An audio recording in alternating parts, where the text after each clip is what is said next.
नहमदुहु व नुसल्ली अला रसूलिहिल करीम अम्मा बाद फ़ाऊज़ बिल्लाहि मिनश्शैतानिर्रजीम बिस्मिल्लाहिर्रहमानिर्रहीम अस्सलामु अलैकुम व रहमतुल्लाहि व बरकातुहू।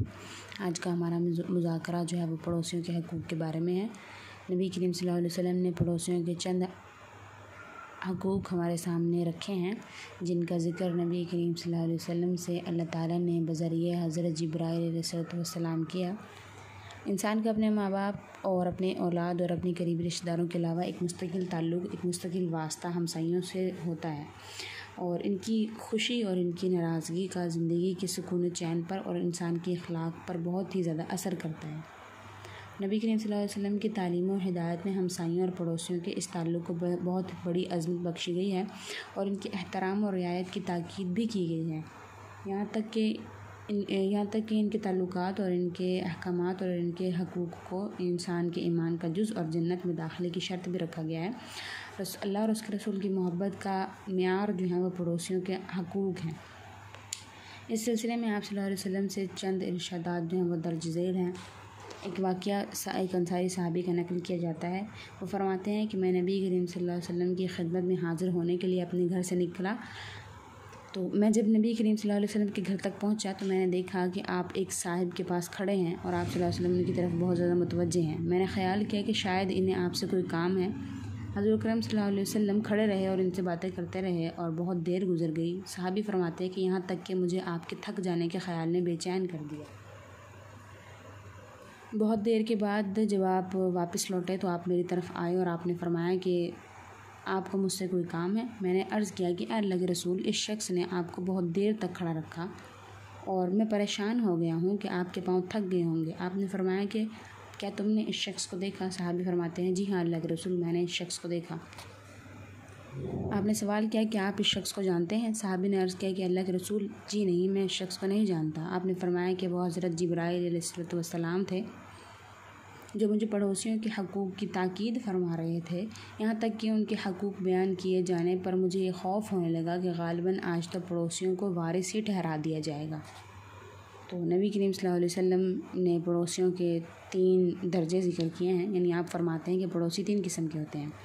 एक वो पड़ोसी जिसका सिर्फ़ एक ही हक़ है, और दूसरा वो पड़ोसी जिसके हक़ूक़ के लिहाज से कहने में, और ये पड़ोसी ऐसा है जिसके हक़ूक़ जो हैं वो हक़ूक़ में सबसे कम दर्जे वाला है।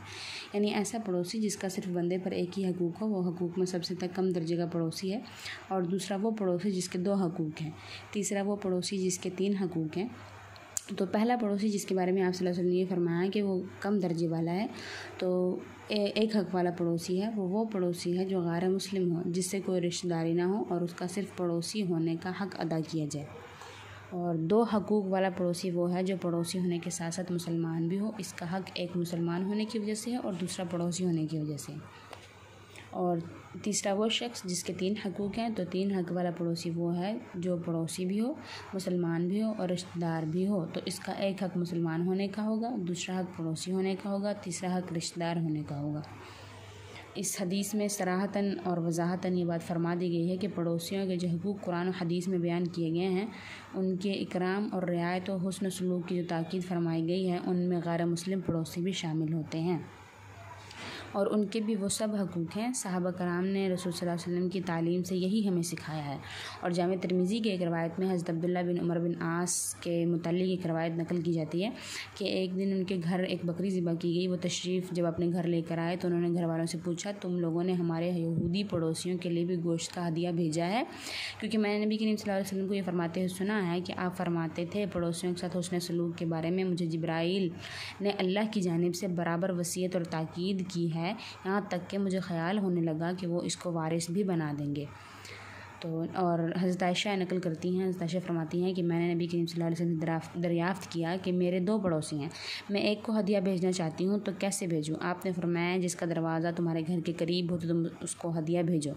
तिबरानी की एक रवायत में नबी करीम सल्लल्लाहु अलैहि वसल्लम से रवायत नकल की जाती है कि आप वज़ू फरमा रहे थे, लोगों ने आपकी वज़ू के बचे हुए पानी को लेना शुरू कर दिया। आपने पूछा कि तुम ऐसा क्यों करते हो? इन्होंने कहा, अल्लाह और उसके रसूल की मोहब्बत में इस तरह हम करते हैं। आपने फरमाया कि जब जो शख्स ये चाहता है कि वो अल्लाह और उसके रसूल से मोहब्बत करे तो उसे चाहिए कि जब वो बात करे तो सच बोले, और जब कोई अमानत उसके सुपुर्द की जाए तो अमानतदारी का पास रखे, यानी उसमें ख़यानत न करे।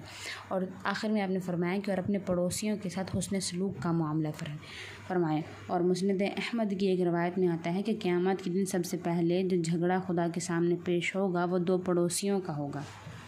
और मुस्नद अहमद की ही एक रवायत में नकल किया जाता है कि रसूल सल्लल्लाहु अलैहि वसल्लम फरमाते हैं कि मुझे जिब्राइल अलैहिस्सलाम पड़ोसियों के बारे में वसीयत करते रहे, यहाँ तक कि मुसलसल उन्होंने मुझे वसीयत और नसीहत की और मुझे गुमान हुआ कि शायद ये पड़ोसियों को वारिस भी करार दे देंगे।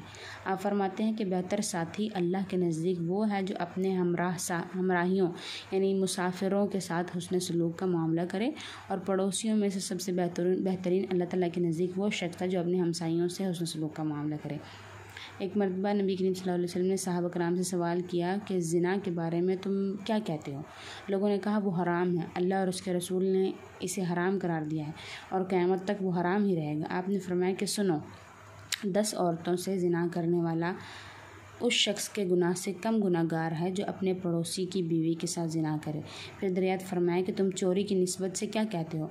इन्होंने जवाब दिया कि इसे भी अल्लाह और उसके रसूल ने हराम करार दिया है और वो भी क़यामत तक हराम ही रहेगी। आपने फरमाया कि फिर तुम सुनो, 10 घरों से चोरी करने वाले का गुनाह उस शख्स के बदले में कम है जो अपने पड़ोसी के घर में चोरी करे।